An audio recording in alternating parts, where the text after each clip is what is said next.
Aquilo que você venera, você ama. E aquilo que você ama, você coloca no seu coração. E uma vez no seu coração, você desperta para uma imitação daquilo que você ama. E para uma forma de comportamento que vai expressar o seu amor por aquilo que você venera. Parece confuso, mas eu explico. Todos nós nascemos com uma vontade, um desejo de adorar algo. Todos nós nascemos como se tivéssemos um buraco dentro de nós, no peito, em que a gente precisa colocar algo que vá completar aquilo que sentimos que nos falta. Então, nessa busca, nós estamos o tempo inteiro olhando ao nosso redor para saber o que temos a possibilidade de colocar dentro dos nossos corações. E aí a gente não apenas sai procurando, mas a gente inclina o nosso coração para isso. O que significa isso na prática? Você venera alguma coisa. Todos nós fazemos isso porque isso é algo intrínseco da nossa natureza. Todos nós desejamos amar alguma coisa mais do que todas as coisas.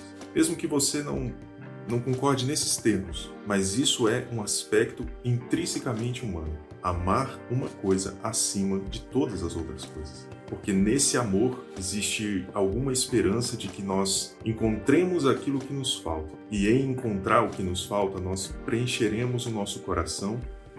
E isso que estará agora no nosso coração, de alguma forma, nós acreditamos que fará girar todas as engrenagens da nossa vida. E tudo ficará harmonioso, tudo ficará pleno, perfeito, girando de uma forma muito natural, trazendo quietude, paz e sentido para a nossa existência. Por isso que nós veneramos, porque nós pegamos alguma coisa que nós acreditamos ser a resposta daquilo que precisamos e colocamos no nosso coração. E ao colocar no coração, que é um receptáculo de amor, e aí é preciso dizer que coração é essa figura de um homem interior. Coração significa o que eu tenho de mais intenso, mais profundo, de mais verdadeiro, o essencial da minha existência. E esse receptáculo, que é o coração, ele é um formador de amores. Portanto, tudo que eu coloco no meu coração, eu defino imediatamente que esse algo é importante, está acima das outras coisas. E, portanto, ele vai gerar amor. Ele vai gerar um desejo de amar esse objeto. E com isso, eu o imito. Com isso, eu transformo o meu comportamento em reflexos do amor que eu sinto por esse algo. É basicamente assim que nós funcionamos. E é interessante você pensar, porque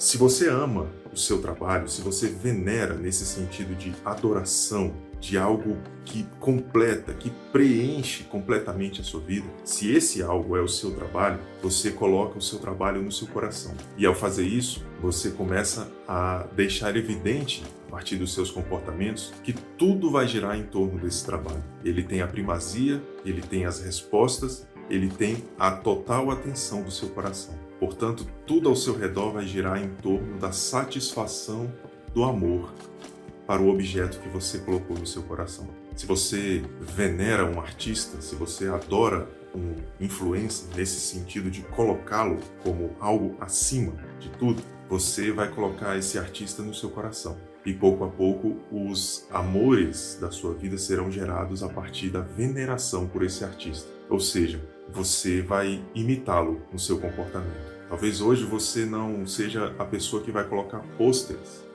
nas paredes do seu quarto. Você não precisa criar uma cartinha de 100 metros de comprimento para entregar num fã-clube desse artista. Mas você observa tudo que esse artista faz.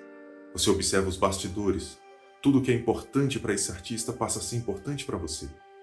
Tudo que define a vida dele, tudo que ele gosta, você passa a gostar. Você imita o corte de cabelo, você deseja parecer com ele utilizando as roupas, se vestindo, falando, imitando aquilo que é o objeto da sua adoração. É isso que eu quero dizer. Então, tudo aquilo que a gente venera provoca amores no nosso coração. E tudo aquilo que a gente ama, a gente imita ou a gente expande isso através de reflexos do nosso amor para esse objeto venerado. E aí eu quero trazer uma reflexão para você a partir de uma afirmação de um autor chamado James K.I. Smith. E ele diz assim: ser humano é ser um animal litúrgico, uma criatura cujos amores são moldados pela nossa adoração.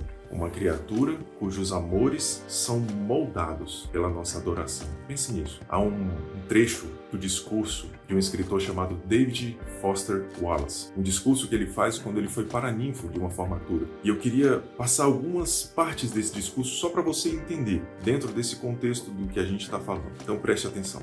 Abre aspas. Nas trincheiras da vida diária, da vida adulta, o ateísmo é algo que simplesmente não existe. A ausência de adoração simplesmente não existe. Todos adoram. A única escolha que fazemos é o que adoramos. E uma ótima razão para se escolher algum tipo de Deus ou coisa espiritual para adorar é que quase qualquer outra coisa que você adore irá comê-lo vivo. Se adorar o dinheiro e as posses como se neles encontrasse o real significado da vida, você jamais terá o suficiente. Jamais sentirá que tem o bastante. Essa é a verdade. Adore seu próprio corpo, sua beleza, sua sedução sexual e você se sentirá sempre feio. E quando o tempo e a idade começarem a aparecer, morrerá 1 milhão de mortes antes de ser finalmente levado. Adore o poder e você se sentirá fraco e temeroso, precisando sempre de mais poder sobre os outros para afastar de si o medo. E adore o seu intelecto ou a vontade de ser visto como alguém inteligente, e você acabará se sentindo estúpido, uma fraude, sempre prestes a ser desmascarado. Fecha aspas. Aquilo para o qual você se devota é aquilo para o qual se inclina o seu coração. E isso faz a gente pensar numa coisa muito simples, mas verdadeira na nossa existência. Pode ser que a gente ame coisas pelo simples fato de que essas coisas estão no nosso coração. Não que a gente ame de verdade, como aquela pessoa que acha que não pode viver sem outra, até descobrir que ela pode. E o sentimento que ela tinha de se achar diante de uma impotência de vida, porque a outra pessoa não quer mais estar do lado dela, é suprimido pela realidade da vida, pela continuidade da existência, e ela percebe que ela pode viver sim sem aquela pessoa. Vale a pena a gente pensar em algo. Vale a pena a gente pensar naquilo que nós colocamos no nosso coração como uma espécie de Deus, como uma espécie de objeto, que seja algo ou alguém, que nos traga redenção, que nos traga organização de dentro para fora. O que é que nós colocamos no nosso coração? Porque talvez hoje você pense assim, não, isso não é para mim. Eu não sou um adorador, como você disse. Eu sou um ateu, eu sou alguém que não acredita nessas coisas. A questão é que talvez o Deus que está no seu coração não seja necessariamente um Deus teológico, mas é possível que ele seja um Deus cultural.